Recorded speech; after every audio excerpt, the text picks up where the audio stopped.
Let's begin with a piece of common sense.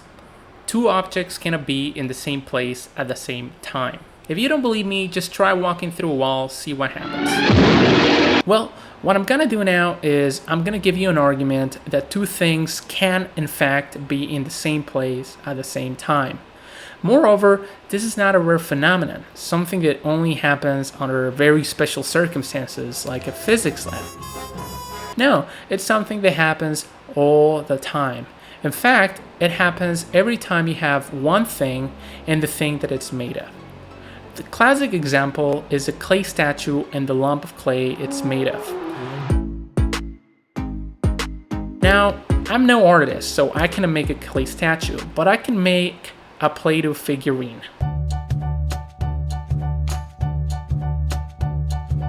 Now that I have a figurine, I'm gonna give it a name. I'm gonna call it David. What is David made of? Well, it's made of a certain lump of Play-Doh. I'm also gonna give it a name. I'm gonna call it Lump. So just so we're clear, David is a figurine and Lump is the dough that makes up David. Now, so far, all I've done is name things. Just because you have two names, David and Lump, it doesn't mean you have two things. This is American actor and rapper Donald Glover. You may remember him from shows like Community or Atlanta. You see what I'm saying? You're saying I could be a lawyer. I'm saying you're a football player. It's in your blood. That's racist. Your soul. That's racist. Your eyes. That's gay. That's homophobic. That's black. That's racist. Damn. He also performs under the stage name Childish Gambino. This is America. Don't got you slipping up. So two names, Donald Glover and Childish Gambino, one person. Maybe the case of David and Lump is just like that. Two names, David and Lump, but only one thing. Well, what I'm gonna do now is I'm gonna give you an argument that David and Lump are actually two things, not one. But before giving you the argument, I want to talk about the type of argument I'm going to give you. Why? Because I want you to see that there is nothing wrong with the type of argument itself. I'm showing you my sleeves, so to speak. Nothing to see here, nothing there, no logical chicanery, no funny business. So here's a very common kind of reasoning.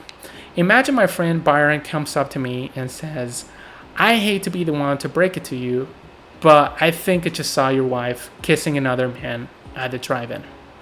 And I say, hold on. What color hair did this woman have? And my friend Byron says, brown. And I go, oh, that's not my wife. My wife has red hair. She just dyed it a couple of days ago. Here's the second example. My wife and I are playing Guess Who. I ask, does your character have a mustache? My wife says no. Straight away, I turn down Alex's card. It's the same kind of reasoning, you see?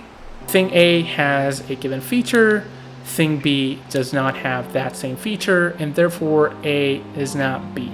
This type of reasoning is called a Leibniz's law inference. You find a difference between A and B, and you can conclude that A and B are not the same object. You find me a difference, any difference between A and B, and that proves that A and B are not the same object. Now, remember our friends David and Lump. So David is a figurine and Lump is the particular lump of clay the particular lump of dough that makes up David. So I'm going to prove to you, using Leibniz's law, that David and Lump are not the same object. To do that, remember, I need to find at least one difference between David and Lump. So what's the difference? At first sight, it's hard to see any differences. David and Lump are the same size, the same shape, the same color. So to find the differences between David and Lump, we need to look not just at how they are right here, right now, but also at their futures and their past. So first consider their respective futures. David is currently sitting on my desk. In a couple hours though, at 8 p.m., I will mercilessly squash David flat. I will show you the footage once it is done, but as of the recording of this video, David is still sitting peacefully on my desk. Now, what happens to a Play-Doh figurine when you squash it flat? It goes out of existence. The figurine is no more. So David will no longer exist after 8 p.m. Now, what about lump? What happens to a lump of Play-Doh when you squash it flat? Does it go out of existence? Well, no. You cannot destroy a lump of Play-Doh simply by squashing it flat. So lump will still exist after 8 p.m. It will have a different shape for sure, but it will still be around. So that's the first difference between David and lump. Lump will outlast David. That's enough to prove that David and lump are not the same object. Remember, all it takes to show that two objects are not the same is to find one difference between them. But that's not the only difference between David and lump. We can see another difference if instead of focusing on their futures, we focus on their past, and more specifically on their origins. So how was David created? How long has David been around? Well, how do you create a Play-Doh figurine? Well, you take a lump of Play-Doh and you mold it into the desired shape. That's how I created David. I molded David into existence earlier this morning at 8 a.m. So David did not exist before 8 a.m. this morning. I had not molded it into existence yet. What about lump? How was lump created? Basically, you mix hot water, dry ingredients, and food coloring to create a big batch of dough, and then you run that batch through something called a stuffer, which cuts the dough into individual lumps of dough. So that's how lump was created. Now, when did this all happen? When was lump created? It was created 2 years ago. How do I know that? Because it says so right here on the lid. So if lump was created 2 years ago, that means that lump was already in existence long before 8 a.m. this morning. So that's the second difference between David and lump.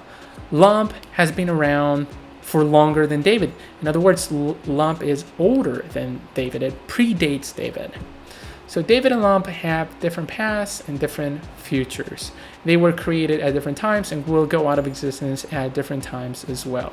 Now, there is a third difference. Like I said, later at 8 p.m., I will squash David and lump flat. But even if I never did, it will remain the case that lump could survive being squashed flat. That's a possibility for lump, but it's not a possibility for David.